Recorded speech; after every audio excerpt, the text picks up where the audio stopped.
Hi friends, welcome back to our channel కమ్మని అమ్మ రుచులు. ఈరోజు మనము పానీపూరి చేసుకుందాము. అందుబాటులో ఉన్న వాటితోనే చాలా ఈజీగా పానీపూరి చేసుకుందాము. ఇంకెందుకు ఆలస్యం, పానీపూరి చేసుకుందాము. ఇప్పుడు పానీపూరి చేయటానికి కావలసినవి తెల్ల బఠానీలు తీసుకున్నాను.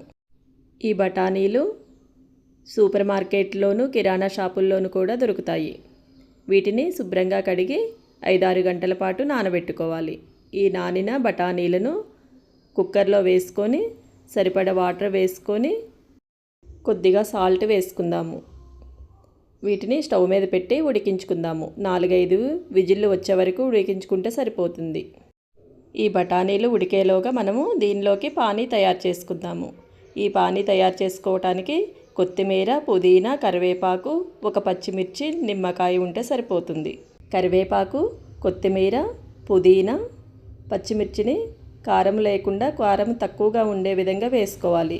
అవసరమైతే మరలా చూసి వేసుకోవాలి. ముందుగానే వేస్తే కారంగా ఉంటుంది. తక్కువైతే మిరియాల పొడి కూడా కలుపుకోవచ్చు. కొంచెం వాటర్ వేసుకొని మిక్సీ వేసుకుందాము. ఇలా మిక్సీ వేసిన ఈ పేస్ట్ని టీ గంటతోని ఇలా వడకట్టుకుందాము. టీ గరిటలో వేశాక కొద్దిగా వాటర్ వేసుకుంటూ జ్యూస్ని మొత్తం గిన్నెలోకి తీసుకోవాలి. జ్యూస్ మొత్తం ఇలా తీసుకున్నాక దీనిలో కావలసినన్ని వాటర్ యాడ్ చేసుకోవాలి. యాడ్ చేశాక దీనిలో పులుపుకి తగిన విధంగా నిమ్మరసం తీసుకోవాలి. ఇలా గింజలు రాకుండా టీ గంటలోనే వడకట్టుకుందాం. దీన్ని కూడా ఇలా తీసుకున్నాక దీనిలో టేస్ట్ కోసము బ్లాక్ సాల్ట్ అంటారు కదా, నేను అది వేస్తున్నాను. ఈ సాల్ట్ని రుచికి సరిపడా వేసుకోవాలి. దీని ప్లేస్లో మనము రోజు కూరల్లో వాడుకునే సాల్ట్ కూడా వేసుకోవచ్చు. నేను దీనిలో కారం చాలా తక్కువ వేశాను కాబట్టి మిరియాల పౌడర్ వేస్తున్నాను. దీనిలో చాట్ మసాలా కూడా 1 స్పూను కలుపుకోవచ్చు. బ్లాక్ సాల్ట్ వేసుకుంటే చాట్ మసాలా అవసరం ఉండదు. మామూలు కూరల్లో వేసుకునే సాల్ట్ వేసుకున్నప్పుడు చాట్ మసాలా కూడా ఉంటే అందుబాటులో వేసుకోవచ్చు, లేకుంటే స్కిప్ చేసుకోవచ్చు. పానీ రెడీ అయింది. ఇప్పుడు బఠానీలు 4 విజిల్స్ వచ్చాయి. ప్రెషర్ మొత్తం పోయాక మూతి తీసి చూద్దాము. చక్కగా ఉడికాయి బఠానీలు. వీటిని స్టైనర్లో వేసుకుందాము. వాటర్ పోయాక పూర్తిగా చల్లారనిచ్చాక వీటిని మిక్సీ జార్లోకి తీసుకొని కొద్దిగా వాటర్ వేసుకొని మిక్సీ వేసుకుందాము. ఇలా మెత్తని పేస్ట్ లాగా చేసుకోవాలి. ఇప్పుడు స్టవ్ మీద బాండీ పెట్టుకొని 2 స్పూన్లు ఆయిల్ వేసుకోవాలి. ఆయిల్ వేడయ్యాక 1 స్పూను జీలకర్ర కాస్త ఫ్రై అయ్యాక 2 పచ్చిమిర్చిళ్ళు ముక్కలుగా కట్ చేసుకొని వేసుకోవాలి. ఇవి కూడా కాస్త ఫ్రై అయ్యాక మీడియం సైజు ఉల్లిపాయను సన్నగా కట్ చేసుకొని ముక్కల్ని వేసుకోవాలి. ఇవి కూడా బాగా ఫ్రై అవ్వనివ్వాలి. ఇలా ఫ్రై అయ్యాక దీనిలో అల్లం వెల్లుల్లి పేస్ట్ను 1 స్పూన్ వేసుకొని పచ్చివాసన పోయే వరకు కలుపుతూ మగ్గించుకోవాలి. పచ్చివాసన పోయాక 1 టమాటాను సన్నగా తరిగి వేసుకోవాలి. ఈ ముక్కలు మెత్తబడే వరకు మగ్గించుకోవాలి. ఇలా మగ్గాక ముందుగా గ్రైండ్ చేసి పెట్టుకున్న బఠానీ పేస్ట్ ఉంది కదా, అది వేసుకొని కలుపుకోవాలి.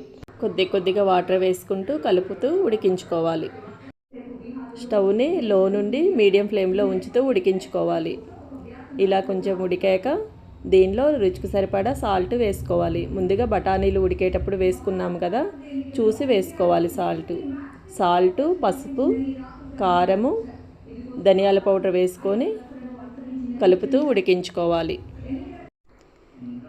ఈ బఠానీ పప్పు ఉడికే కొద్దిగా గట్టిపడుతూ ఉంటుంది. కొద్దిగా వాటర్ యాడ్ చేసుకుంటూ కలుపుతూ ఉడికించుకోవాలి. ఇలా ఉడికాక దీనిలో 1/2 స్పూను వేయించి పౌడర్ చేసుకున్న జీలకర్ర పౌడర్ని వేసుకుందాము. ఒకసారి మొత్తం కలుపుకొని కలిసేలాగా స్టవ్ని సిమ్లో ఉంచి ఇప్పుడు మనము పూరీలు వేయించుకుందాము. చాటు రెడీ అయింది. ఈ పానీపూరీలు అన్ని సూపర్ మార్కెట్లోనూ అందుబాటులో ఉన్నాయి. ఆయిల్ను బాగా వేడి చేసుకొని ఫ్రై చేసుకోవాలి. ఆయిల్ వేడవకుంటే ఇవి పొంగుతూ రావు. ఆయిల్ బాగా వేడయ్యాక ఈ పూరీలను వేసుకొని ఫ్రై చేసుకుందాము. చక్కగా పొంగుతూ ఫ్రై అవుతున్నాయి కదా, ఇలా అన్నిటినీ ఫ్రై చేసుకొని పక్కన ఉంచుకుందాము. ఇలా మనకి ఎన్ని అవసరమవుతాయో అన్ని పూరీలు చేసుకొని పక్కన ఉంచుకుందాము. ఇప్పుడు చాటు చూద్దాము. చాటు రెడీ అయింది కదా, దీనిలో చివరిగా సన్నగా తరిగిన కొత్తిమీర, క్యారెట్ తురుము వేసుకొని సర్వ్ చేసుకుందాము. చూసారు కదా, పానీపూరి మనకు అందుబాటులో ఉన్న వాటితోనే చాలా ఈజీగా ఇంట్లోనే చేసుకోవచ్చు. ఇవే బయట కొనాలంటే చాలా కాస్ట్ అవుతుంది. ఇంటిల్లిపాది చక్కగా తినేయొచ్చు ఇంట్లో చేసుకుంటే. వీటినే మసాలా పూరి అని, దహీ పూరి అని, స్వీట్ పూరి అని తయారు చేస్తారు. వీటితోని మనం కూడా ఇంట్లోనే తయారు చేసుకోవచ్చు. మీకు ఈ పానీపూరి నచ్చినట్లయితే మీరు కూడా ఒకసారి ట్రై చేసి టేస్ట్ చూడండి. వీడియో నచ్చితే ఒక లైక్ ఇవ్వండి, మీ ఫ్రెండ్స్కి షేర్ చేయండి, సబ్స్క్రైబ్ చేసుకోండి కొత్తగా చూస్తున్న వారైతే. Thank you for watching.